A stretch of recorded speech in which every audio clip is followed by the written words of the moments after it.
Hello and welcome to Tigers by the Fire, a podcast out of Holy Cross High School about World War II discussions and stories. This is episode 4 of season 3, and this is the Winter War. With me are Colin Bourgeois and Brody Calamus. I'm Brody Calamus. I'm Colin Bourgeois. Today's topic is going to be the Winter War, a war between the Soviet Union and Finland. And a lot of people, I feel like, don't know much about this, so it's an interesting topic that you guys chose. And if you could kind of elaborate on that, why did you guys this, or how did you come to discovering this topic? So initially, we had heard a lot about the sniper units on the Finnish side. So that's how we kind of got into this. We thought those were interesting. And then reading a lot more into the actual war, we kind of learned how important it was to the Soviet strategy leading up into World War II and actually in World War II, Operation Barbarossa. And then with the Finnish side, they had so many less troops, and they were so much smaller compared to the Soviet Union. It's remarkable the things they were able to accomplish with their size.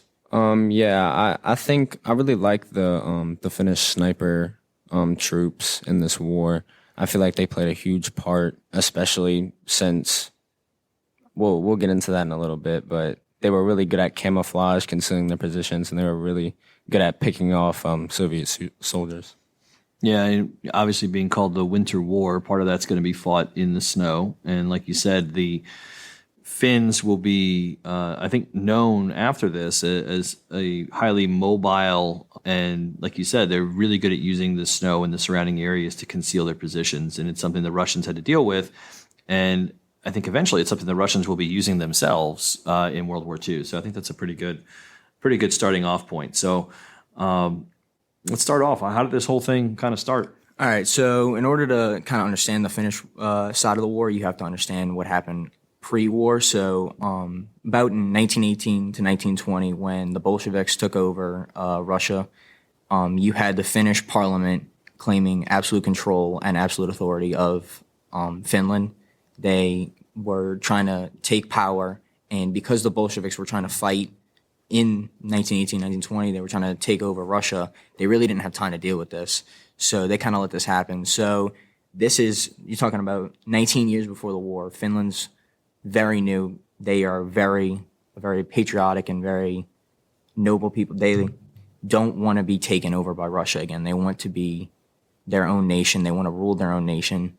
So going into 1939, you have the Finnish not wanting to be taken over. So in 1929, we have the Laupon Party, which is the fascist parties in Finland. This was started largely due to the economic depression that was kind of just hitting Finland, which led to fascism, also led to a communist party leading up. This Laupon Party really didn't have much power, and by about 1932, the party had no power. They had no authority. Everyone was kind of against them because they tried to stage a coup, and they actually kidnapped the president, K.J. Stahlberg. Very unpopular decision by them.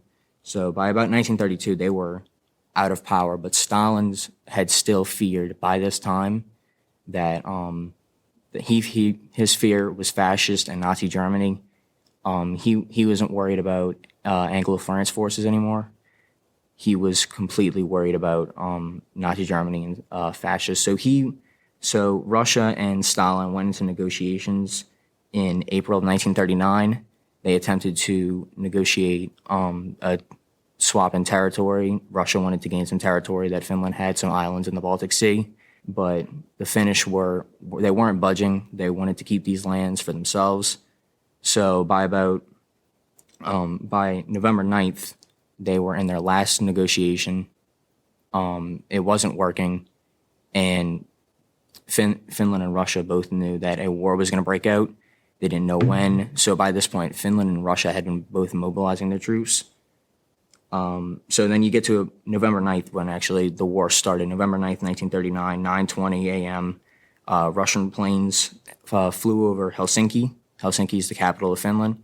And the first thing they did was drop leaflet bombs. So like they did propaganda bombing, trying to convince the Finnish people to overthrow their government and stage a coup. but the Finnish people didn't want to overthrow their government. Like I said, they were a very proud people because no government, no people that had just become free about 20 years ago is going to want to let another foreign power take them again. The same foreign power that already taken them over. So they're not going to stage a coup. They're going to want to fight for their land. So there's a large, surprising Soviet offensive. They push right in. They cross what's known as the Karelian Isthmus, which is the border lands between Russia and Finland. They rush right through, start bombing Helsinki. Not as bad as, bombings in Britain in the Battle of Britain or anything, but there were a few civilian bombings throughout the war. So that's the beginning of the war. Do you want to go into how the Finnish and Russians fought, like in the? Yeah, well, I was gonna, and we'll get to Colin's part with the fighting of the war. I think it's interesting because oftentimes, when you look at World War II or you study it in class, the Soviets are on the side of the Americans and the British, so we associate them with being, I guess the quote unquote good guys. But in this situation, they're invading a sovereign country. 2 months after the start of the war in Poland. So, what does that say about the Soviet Union during this time period? What does that tell us about, I guess, their motivations and everything else? You guys think? You want to take that? I think they're just trying to expand their territory and just trying to push through and gain more land, I guess. I think that it was, I don't really know. I think it's hard to say, but I think they were just trying to gain more territory, gain more land, and they thought that Finland was weak. They thought that they could just easily push through and just easily gain that territory like they did before. So yeah, to add on to that, Stalin was very scared of the Nazi Germany. He was scared of fascists in general. Fascists and communists, as we talked about in class, are kind of like their natural enemies. So Stalin was feared that Germany and Finland would actually go into an alliance, which actually this war caused Nazi Germany and Finland to go into an alliance after the war, but that's for after the war. So it was a very bad decision on Stalin's part. I think a decision made in paranoia about what could possibly happen. Yeah, and you're also looking at a Russian army that is fresh off of a series of purges. So from a leadership standpoint, they're diminished. And I know as you guys are going to talk about training, they were not prepared for the type of war that this would be. And I think a lot of people don't always think about that depending on the terrain war is fought on, it changes how it's fought. And this one is going to be very, very different than the wars that the Russians were prepared to fight, which I think were mostly associated with Central European powers. So, Colin, I know you're going to give us a little insight into how they fought. So the Finns had the upper hand on the Russians, only because they were fighting a defensive war. So they were just going to let the Russians come in, do what they had to do, and they were just going to defend. And it's extremely easy to defend in snowy territory. And both sides, the Finns and the Russians, were extremely well equipped for the cold. The only thing is that one side had camouflage and the other side did not. The Finns were really good at concealing themselves. They had great camouflage. They wore all white. The Russians did not until later on into the war. The Russia's navy was very effective too, due to the Baltic Fleet. And that's the other thing. Russia had a really great navy at this time, and the Finns did not. The Finns' navy and their air force was extremely small. The Finns' air force only had 48 fighters, 34 reconnaissance planes, and 18 bombers, which is extremely small. Yeah, especially when you're fighting Russia. And so this was already bad. The Mannerheim is the leader of the Finnish army. And he and his soldiers are not well equipped against this huge Russian army that's about to push through. The Red Army tried to persuade its citizens to overthrow the government, just like Brody said before. And Stalin tried to make a puppet government with a puppet president.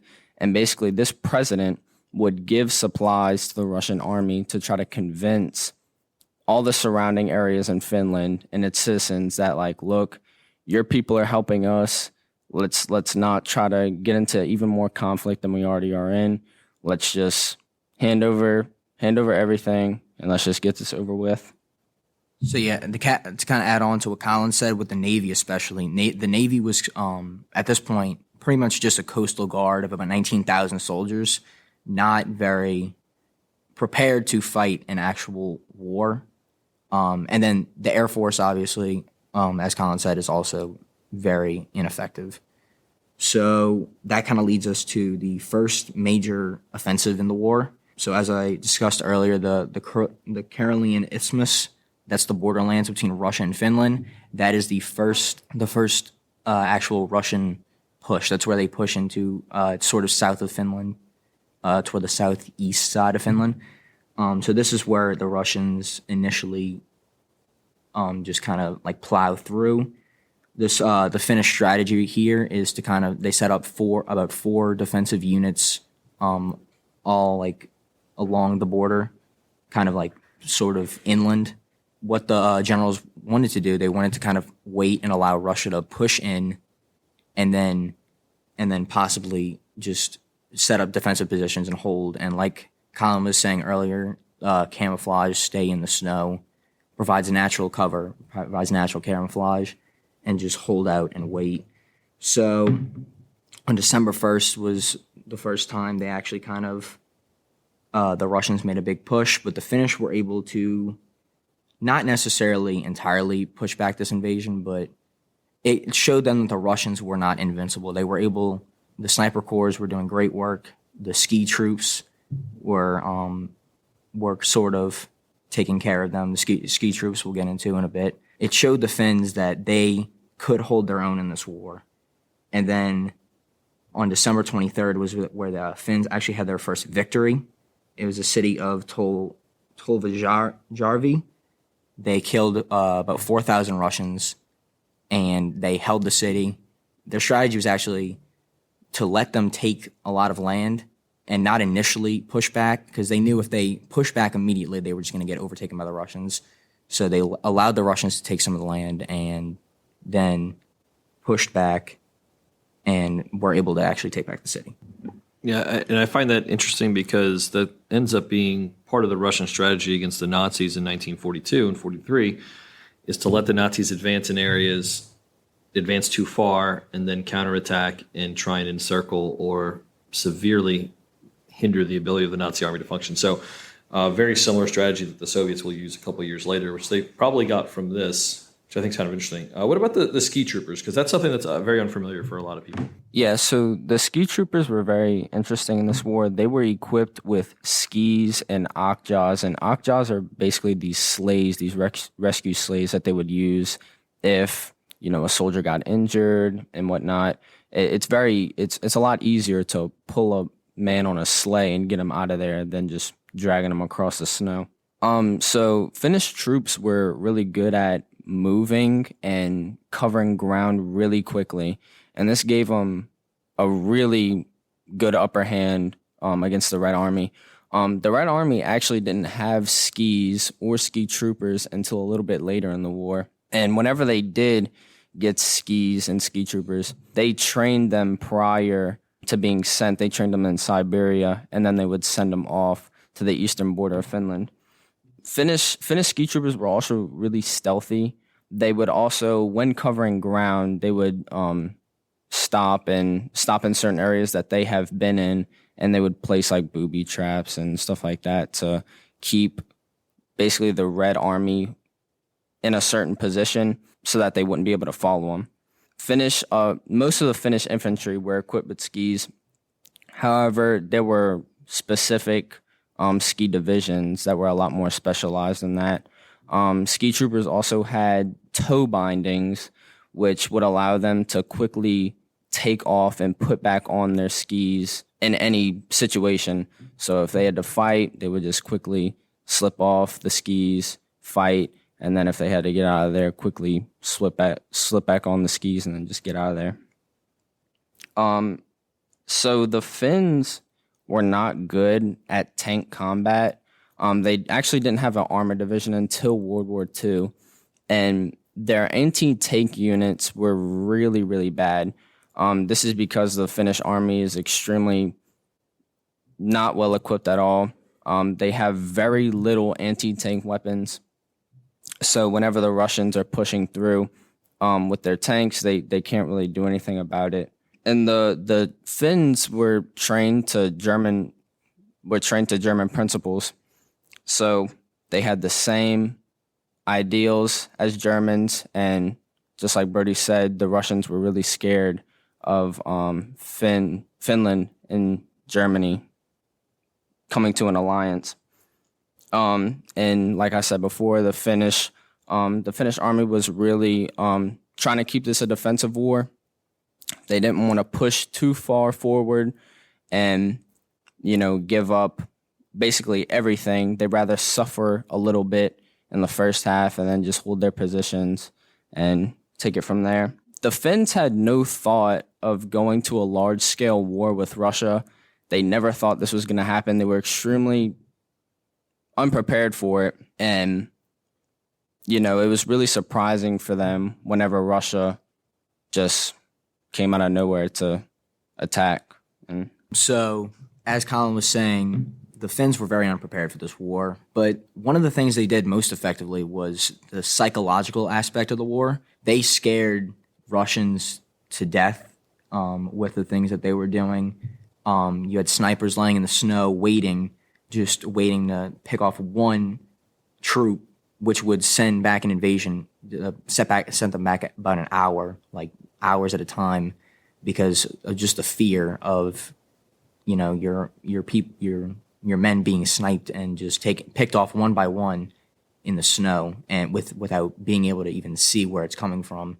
And then the Finns had a similar strategy to the Russians in when the Germans invaded Russia. With the scorched earth policy, they'd burn down their towns, make sure that the Russians could not live off the land. But then they also took it one step further. They'd place booby traps, which usually were often just mines and anti-tank mines, to just scare the Russians. They made the Russians not want to fight this war, made them not want to enter Finnish territory. Yeah, and I think whenever you have a large power like Russia or the Nazis or any of these larger countries, the reality for a country like Finland is they can't win a war in a traditional sense. So they have to make this a war of attrition, and that's what they do, using snipers, mines, booby traps, all these things that you're talking about, and it makes it a snail's crawl operation for Russia, and then eventually Stalin will have to weigh the consequences of this. How many soldiers is Finland actually worth? And that becomes the way small countries fight in the 20th century. You fight a war of attrition, and you try and make it an expensive and violent war for your opposition. Even today in the Ukraine, we're seeing that. So I know you guys wanted to talk about a couple of or at least one of the major snipers. So let's hear his story. So Simo Heha was a really famous Finnish sniper in the Winter War. He first joined the army when he was 17. He joined the Finnish Voluntary Civil Guard. And when he was at this really young age, he would go to sniping competitions, just basically testing your accuracy, and he would win every single one of them. He had a multitude of awards just from these competitions that he would do. Later on, he would come to fight in the Winter War, and he's believed to have over 500 confirmed kills in the Winter War, which is an insane number just for a singular sniper. About half of those actually came from his sniper alone. He was also equipped with an SMG, and that also took half of his kills as well. He's believed to have the highest number of kills from a sniper in any major war in history. He was heavily used in Finnish propaganda, so whenever one day he got a crazy amount of kills. It was something like 30 to 50, and the Finnish civilians used that in newspapers, posters, and was basically showing the Russians like, look, this is our guy. He's gonna mess y'all up, basically. So all of Heiha's kills were accomplished in less than 100 days. So he's averaging about 5 kills per day. Obviously, he got sometimes more than that. Sometimes he got none. Sometimes he got a little less. And something interesting about Heiha is that he really liked iron sights. He did not like telescope sights. He believed that using a telescope sight would reveal your position, not only because of the glare. He also believed that, but because of whenever you use a telescope sight, you have to lift your head up a little bit, and he believed that Russians could easily sight that, so he much rather use iron sights. Also, whenever he was sniping, he would stay in one position for days at a time, and he would cover himself in snow, and he would even put snow in his mouth to stop his hot breath from coming out. And obviously, when it's really cold like that, you can see your breath, and he did not want that to reveal his position. So on March 6, 1940, Heiha was severely wounded in the war. He was shot in the face with an explosive bullet by a Russian soldier. And this took out his whole lower left jaw, and he was believed to be dead at first. So they just tossed him in a body pile, and they just kind of forgot about him until a commanding officer told a soldier in charge of the body piles. He was like, "We need to find this guy's body. He's a war hero. Find his body. Take him out." They found his body. They took him out. They realized he was actually still alive, and he was still unconscious though, and his whole jaw was still gone.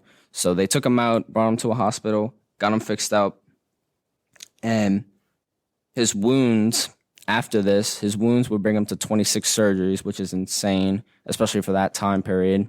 And of course, now his face is disformed and all that sad stuff. And on April 1st, 2002, he died at the age of 96 back in Finland, of course. And yeah, this dude was an amazing sniper, and he was only 5'3", which made it even easier and even harder for Russians to spot him out, and even easier for himself to conceal his position. So yeah, and Heiha wasn't the only one of these snipers. Finland had thousands of these snipers just waiting in cover, just ready to pick off Russian troops. Like I was saying earlier, this adds to the psychological effect of the war, just makes them so scared. And then you think of Heiha and his effect on the Finnish civilians and how they saw the war. They're hearing about his feats and him taking out Russians. This did great things for morale back in Finland, back in the actual where the fighting was occurring, made people a lot more confident in the Finnish ability to fight. And as we'll see, as you can see, made a lot of the outside countries a lot more confident in Finland's ability to fight. By about late January, other nations were actually starting to take notice of a lot of these things that were happening in Finland and starting to assist, donating things like planes, supplies, just a lot of things. Not actually entering into the war, but doing a lot of the things like similar to what America was doing with the British, just lending out supplies. So yeah, you'll see the Finnish morale and everything decrease a lot because of these things. Again, it's interesting because the Russians are going to do very similar things using their own snipers at Stalingrad and Moscow and other places like that. And it helps increase morale, and you're right, it shows the Finns that they can keep fighting. But I know ultimately the Russian size was a little too much for the Finns in this. So what happened? So yeah, by the end of the war, after about 5 months of fighting from November to March, the Finns were just completely, they were just beat, A lot of their cities were taken, a lot of the land was taken. The Russians were past the Karelian Isthmus, which was that was a really big blow in the Finnish morale. So, and the fighting stayed the same for a lot of this time. It was just Russians plowing through cities, the Finnish trying to take them back. It was just it's very draining on the Finnish soldiers, Russian soldiers, and the Finnish civilians. So on March 13th, clear that the Soviets were too powerful, and the Finnish surrendered. That's why this is sometimes called the 100 Days War. The war lasted about 103 days, I think it was. So the Finnish surrendered, but the Russians actually, in the final 15 minutes of the war, before at 10:45 a.m. The Russians did this. The ceasefire was supposed to be at 11 a.m. The Russians actually went in and opened up one last bombardment on Finnish civilians, and it killed hundreds of Finnish civilians. And you think for the after effects of this war, how that affected the Finnish perspective? This kind of made them. This attack by the Russians was a attack of revenge. They were angry at the Finnish for just how they went about this war, taking out their civilians their soldiers one by one. So the Russians took revenge, and this makes the Finnish they're already angry, clearly, at the Russians, but this makes them have a lot more contempt for the Russians, and it will lead to the effects we'll see after the war during World War II. So the aftermath of this war obviously leaves an extremely depressing feel for the Finns. They just lost this major war, and they feel defeated because they are. Finland had to give up the Karelian Isthmus, a great slice of Karelia, Hanko, as well as islands in the Gulf of Finland. So in this treaty, in the Moscow Peace Treaty, they had to give up a majority of their land, which, if losing the war wasn't enough, just by surrendering, they had to give up already what they were fighting so hard for. And Finland is believed to have almost 25,000 killed and just under 44,000 injured. But the Russians, on the Russian side, almost 50,000 were killed and 160,000 were injured. And you just think of the scale. Obviously, Russia has a lot more troops. They have a bigger army. So most likely more of them are going to die. I believe for the Finns, this is a great loss for them just because their army was so small. But, the Finns look like, based on numbers, they should have won just by the amount of casualties they had on the Russians, the amount of people injured they had. 420,000 civilian Finns lost their homes. Many civilians displaced, many of them killed, just like Brody touched on. And Finland eventually joined forces with the Nazis in the continuation war against Russia, which is exactly what Russia was fearing. But at the end of the day, it happened. And this war, just like you said, Coach, it causes Russia to reform their whole military and completely change their strategy in World War II and in upcoming wars that they have in terms of clothing, equipment, tactics, and all that good stuff. Yeah, and some people have argued that the performance of the Red Army in Poland and then in Finland really kind of accelerated Hitler's plans to invade Russia because they didn't look very well. They did not look like they were led very well. We talk about them bombing with an advantage in the air like that. They should have probably used that a little bit more, but in the winter months, it was a little harder to do. So I think it's an interesting event and a prelude to some much more worse things. And I think it's also interesting because you have two gray sides here. You have a country that's eventually going to side with the Nazis, and you really can't blame them because they're getting invaded by the Russians or the communists in the USSR. And then you have the USSR, who are our allies at this point, but invading a country, as you said, to get land, which is the same reason why Japanese invaded places, the same reason why Germany invaded places. So very complicated event, but I think is really good to, I think, understand and to look at the war itself and how big it was. What was the book that you guys used for a lot of this? So we used the book A Frozen Hell. It's by William R. Trotter. Very, very good book. Very thorough, very in detail. Goes through a lot of the before the war, during the war, and especially it really shows how after the war, this war led to the events in World War II that happened in Finland, happened in the USSR and Russia. All of these events. It's a very, very good book. One of the only ones that we could find on the Winter War, but very, very thorough, and it's a great book if you want to go into more detail on this event. Yeah. You guys have anything else you want to add before we wrap things up? I think I would say that like you were saying, Coach, the most impressive thing, most interesting thing is how this war impacted the Russians' ability to fight in World War II. And how it made them rethink a lot of their military strategy. I think going into this, we kind of only were looking at the snipers, but there is so much more to this event that you don't really see on the surface until you start looking into it. All right, guys. Well, very good job. This is Tigers by the Fire, episode 4, season 3. Talk to you later.